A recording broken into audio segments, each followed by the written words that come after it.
ఎపిసోడ్లో ఏం జరిగిందో తెలుసుకుందాం. అంతకంటే ముందు నా ఛానల్ లైక్ చేసి సబ్స్క్రైబ్ చేసుకోండి. Please support my channel. Narmada వేరే కాపురం పెట్టేసింది. ఆ ధీరజ్ గాడేమో జైలు పాలు కావడంతో ప్రేమ ఏడ్చేర్చి చేస్తుంది. కాబట్టి ఇక మన జోలికి వచ్చేదే లేదు, నా కడుపు భాగోతం బయట పెట్టేదే లేదు అంటూ తెగ చంకలు గుద్దుకుంటూ గెంతులు వేస్తుంది శ్రీవల్లి. అయితే గాల్లో ఎగిరిన దూది ఎక్కువసేపు పైనే ఉండదు అన్నట్టుగా ఎగిరినట్టే ఎగిరి కింద పడిపోతుంది. దాంతో ఆ తల్లి కూతుళ్ళు మరో కుట్రకు తెరతీస్తారు. చీచి, నా ఆశలన్నీ తుస్సుమన్నాయి అంటూ తెగ ఫీల్ అయిపోతుంటుంది శ్రీవల్లి. ఈ ప్లాన్ ఫెయిల్ అయితేనే నెక్స్ట్ ప్లాన్ సూపర్ హిట్ అవుతుందని పాజిటివ్గా తీసుకోవాలని అంటుంది సుకన్య. ఆ మాటలతో భాగ్యం, ఏంటి పాజిటివ్గా తీసుకునేది? మమ్మల్ని వెళ్ళి ఆ నర్మదా ప్రేమలకి హెల్పింగ్ చేయమని వెధవ సలహా ఇచ్చి చచ్చావు, కానీ క్రెడిట్ అంతా వాళ్ళు కొట్టేసి మమ్మల్ని వెధవలు చేశారు అని అంటుంది భాగ్యం. మొత్తానికి నా ఆశలపై నీళ్లు చల్లారు అని అంటుంది శ్రీవల్లి. ఇందులో కూడా మనకు మంచే జరగబోతుంది అని అంటుంది సుకన్య. ఇంతలో పెద్దోడు చందు వచ్చి శ్రీవల్లి వైపు ప్రేమగా చూస్తాడు. మీరు కొంపలు కూల్చడం మాత్రమే తెలుసు అనుకున్నాను, మీకు కొంపలు కూల్చడం మాత్రమే తెలుసు అనుకున్నాను, కానీ ఇన్నాళ్ళకు ఓ మంచి పని చేశారు. ఆ దొంగలను పట్టుకోవడంలో మీరు కూడా హెల్ప్ చేశారంటూ కదా అని అంటాడు చందు. మార్పు మంచిదే కదా, మనుషులు మారుతారు, జీవితాంతం తప్పులు చేస్తూ ఉంటారా ఏంటి? వీళ్ళల్లో కూడా మార్పు వచ్చేసింది. వీళ్ళని గుర్తించు బ్రో, క్షమించు బ్రో, వాళ్ళ త్యాగాన్ని గుర్తించు బ్రో అని అంటుంది సుకన్య. అవును బావా, ఆ యాక్షన్ సీన్ వల్ల మా అమ్మ నాన్నలకు నడుములు పనిచేయడం లేదు, ఆ నడుములు పడిపోయాయి. నడుములతో ఇడ్లీ అమ్ముకుంటే మంచం పట్టేస్తారు. మనకి పుట్టబోయే బిడ్డ అమ్మమ్మ తాతయ్య చూడకుండానే తీరం దాటేస్తారు.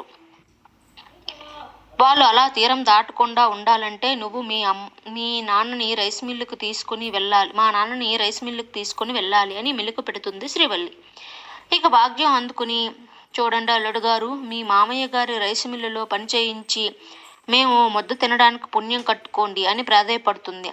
శ్రీవల్లి అయితే ప్లీజ్ బాబా అంటూ తెగ బ్రతిమాలెడుస్తుంది. దాంతో చందు కాదనలేకపోతాడు.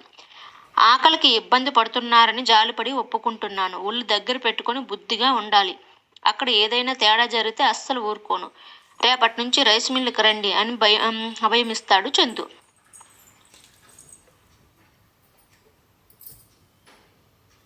దాంతో ఈ దొంగల బ్యాచ్ అంతా ఆనందంలో గంతులు వేస్తూ ఉంటారు. ఇంతలో మన బిళ్ళప్రాణి నర్మద ఎంట్రీ ఇస్తుంది.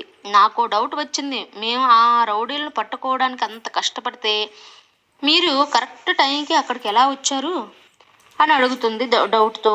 దాంతో సుక్కు అంటే వాళ్ళు అక్కడికి వస్తే మీకు హెల్ప్ అవుతుందని అంటుంది. మీ డ్రామాలు నా దగ్గర కాదు, ఇప్పుడు ఇడ్లీ బాబాయ్ని రైస్ మిల్లుకి పంపుతుండడం వెనుక ఏదో కుట్ర ఉండే ఉంటుంది. మీరు ఎన్ని డ్రామాలు ఆడినా ఎవరు వదిలినా మిమ్మల్ని మేము మాత్రం వదిలిపెట్టేదేలే,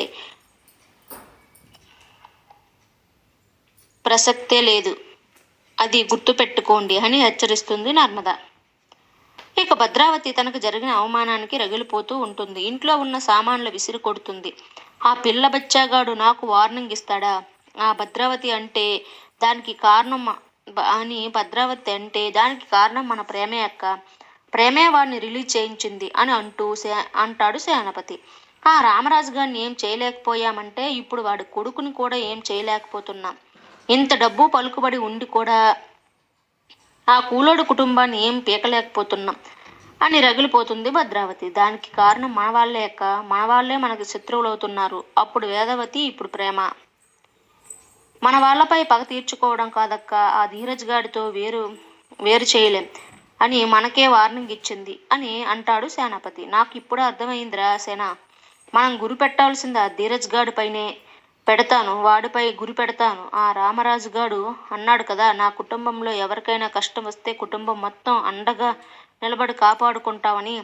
ఇప్పుడు నేను కొట్టబోయే దెబ్బకి ఆ ధీరజ్ గాడిని ఎలా కాపాడుకుంటుందో చూద్దాం అని అంటుంది ప్రభావతి. అటు ధీరజ్ని పోలీసులు కొట్టడంతో నొప్పులతో బాధపడుతూ ఉంటాడు.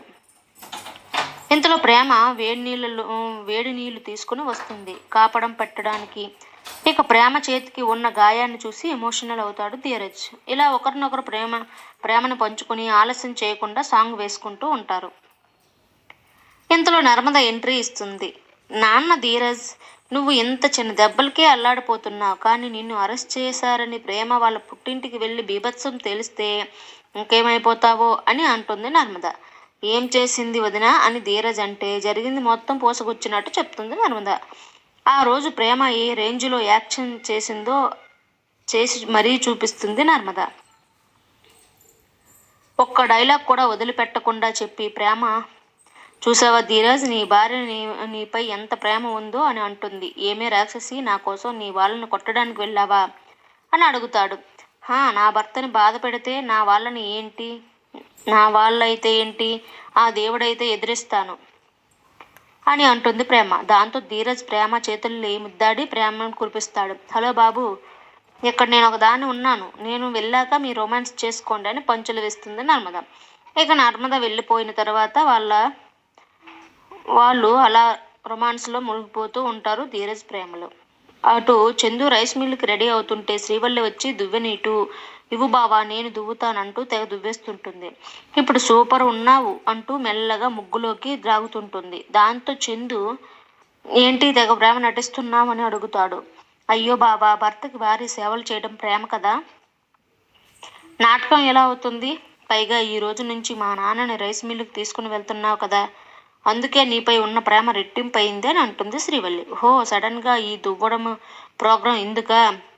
సర్లే, నేను రైస్ మిల్లుకు వెళ్తానని అంటాడు చందు. వెళ్తూ వెళ్తూ చూడు వల్లి, నాకు మన బిడ్డ హార్ట్ బీట్ వినాలని ఉంది అని అంటాడు. దెబ్బకు షేక్ అయిపోతారు శ్రీవల్లి. నా బిడ్డ గుండె చప్పుడు వింటానంటూ పొట్ట దగ్గర చెవి పెడతాడు చందు. అప్పుడే నర్మదా ప్రేమలో ఎంట్రీ ఇవ్వడంతో కథ మలుపు తిరుగుతుంది.